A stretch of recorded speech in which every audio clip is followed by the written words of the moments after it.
डेढ़ से 2 घंटा हो गया सुनते सुनते, तो मैं ज़्यादा समय भी नहीं गवाऊंगा कि हमारे बीच में हमारे राहुल लोधी जी हैं, एक संदेश चैनल से हैं। मैं इनसे आग्रह करना चाहूँ, बहुत दूर से आए बेचारे, डिवाइस से, हमारे आगरा में डिवाइस से आए हैं, दूसरे जिले बुलंदशहर जिले से हमारे बीच में आए और पिछले 2-3 घंटे तक रुके हुए। पहले बार आपका धन्यवाद बहुत बहुत कि आप लोग इतना हमारे लिए आपने वेट किया, उसके लिए माफ़ी मैं चाहूँगा। तो मैं राहुल लोधी जी से आग्रह करना चाहूँगा कि अपने शुभ आशीष वचनों से और युवा जो उनके अंदर ऊर्जा है उसको किस रूप में लगाएं कि वो एक तरह से देश निर्माण में उनको एक प्रतिभागी बनाएं, तो उन पे अपने आप को दिशा निर्देश करें। धन्यवाद।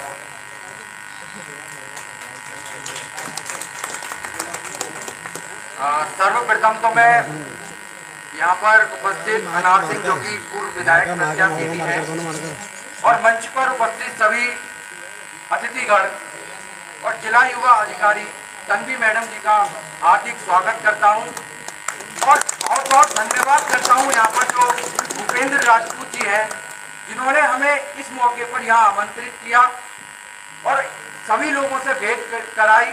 बहुत अच्छा लगा कि यहाँ पर इतने अच्छे मोटिवेशनल स्पीकर भी हैं।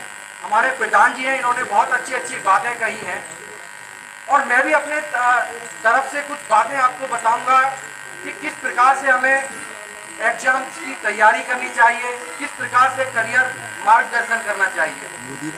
तो सबसे पहले तो मैं ये देखूंगा कि आप में से 10th और 12th क्लास के कौन कौन हैं।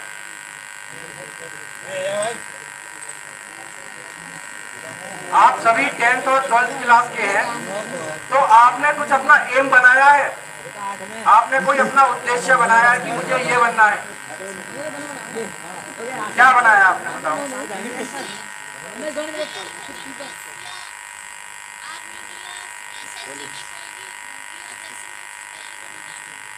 तो अभी आपकी प्रिपरेशन चल रही है, बोर्ड के पेपर में अभी इंटरेस्ट ले रहे हो।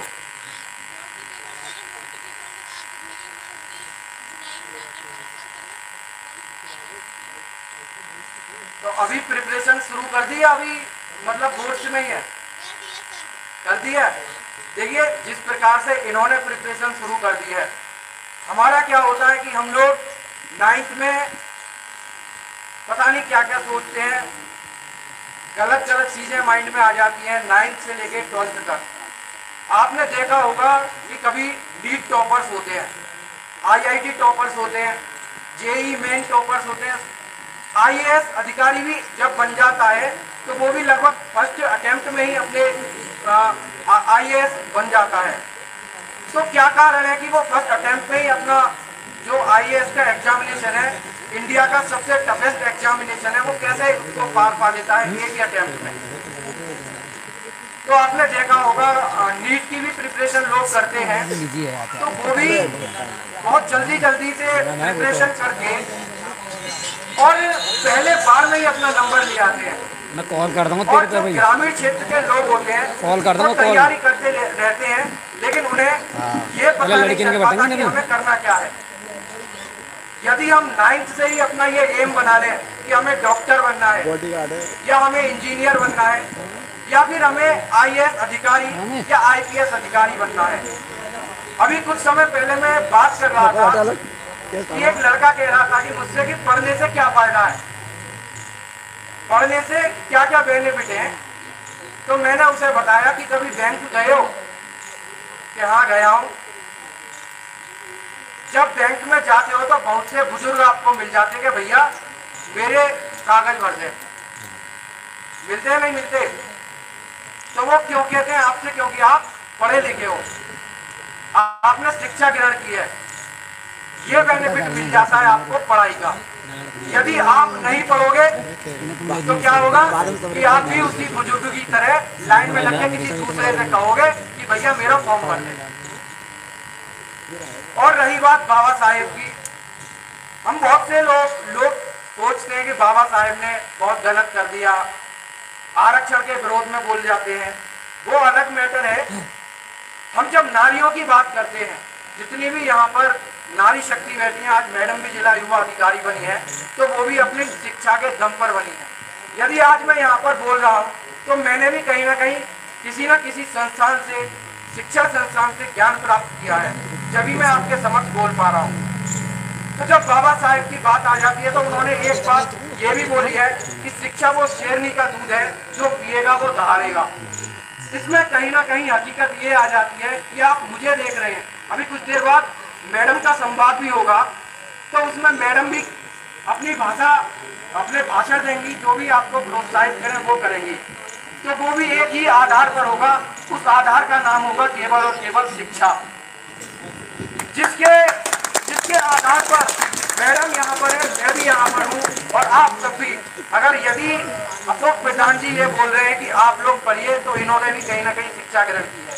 यदि अनाथ सिंह जी भी हमारे समक्ष यदि बोल पा रहे हैं, तो वो भी कहीं ना कहीं शिक्षा का असर है। तो ये कहीं ना कहीं हकीकत है कि जो शिक्षा शेरनी का दूध है, जो पिएगा वो दहाड़ेगा। इसलिए आपको पढ़ना है और केवल पढ़ना है। अब बात आती है कि हम कैसे प्रिपरेशन करें। हमारे पास 9th से लेकर कोई संसाधन नहीं होते। हमारे माता पिता, एक तो हम बहुत पिछड़े इलाके से आते हैं, हम बहुत पिछड़ा वर्ग से भी आते हैं, तो हमारे पास इतने संसाधन नहीं है कि हम अपनी पढ़ाई भी ठीक प्रकार से कर पाएँ। अब तो डिजिटल प्लेटफॉर्म भी आपके समक्ष हैं, जैसे YouTube हो गया। YouTube पे बहुत सारी क्लासेस फ्री भी हैं, आप YouTube के माध्यम से भी पढ़ाई कर सकते हैं। हम भी यहाँ तक कि जब देश दुनिया की चीज़ें पढ़ते हैं तो वो YouTube के माध्यम से ही पढ़ते हैं, तब आपके समक्ष बोल पाते हैं। आप 9th से ही एम बना लीजिए कि मुझे ये करना है और मुझे इस लाइन में जाना है और मैं ये ही बनूंगी। हम और तीन पॉइंट हैं। 3 पॉइंट ये है सफल होने के कि एक तो आपका उद्देश्य होना चाहिए, एक आपकी मेहनत होनी चाहिए, एक सबसे बड़ी चीज होती है लगातार प्रयास। यदि आप मेहनत कर रहे हैं, आप मेहनत तो कर रहे हैं, लेकिन आपको डायरेक्शन नहीं पता। डायरेक्शन नहीं पता होगा तो क्या होगा, आप इधर उधर दिशा में भागेंगे। तो सबसे पहले तो आपको डायरेक्शन ये रखनी है कि मुझे डॉक्टर बनना है तो मुझे डॉक्टर की पढ़ाई करनी पड़ेगी। यदि मुझे इंजीनियर बनना है तो मुझे इंजीनियरिंग की तैयारी करनी पड़ेगी। फिर आ जाता है उद्देश्य के बाद लगातार प्रयास। मैं आज यहाँ पर बोल पा रहा हूँ, मेरे एक समय पर, मेरा भी YouTube चैनल है एक संदेश, मेरे एक समय पर 100 सब्सक्राइबर थे, 100 सब्सक्राइबर थे, लेकिन धीरे धीरे 1 साल से हम लगातार प्रयास करते रहे, लगातार गांव-गांव जाकर गांव के मुद्दे उठाए, विधायकों से गांव के मुद्दों की चर्चा की। आज ये आलम है कि हमारे धीरे धीरे करके आज 10,000 सब्सक्राइबर भी हैं, और ये हमारी लगातार प्रयास, मेहनत और लगन का ही कमाल है। यदि आप लोग भी मेहनत उद्देश्य से करेंगे और लगातार प्रयास से करेंगे तो कहीं ना कहीं आप भी सफल होंगे अपने जो भी आपने एम बनाया है।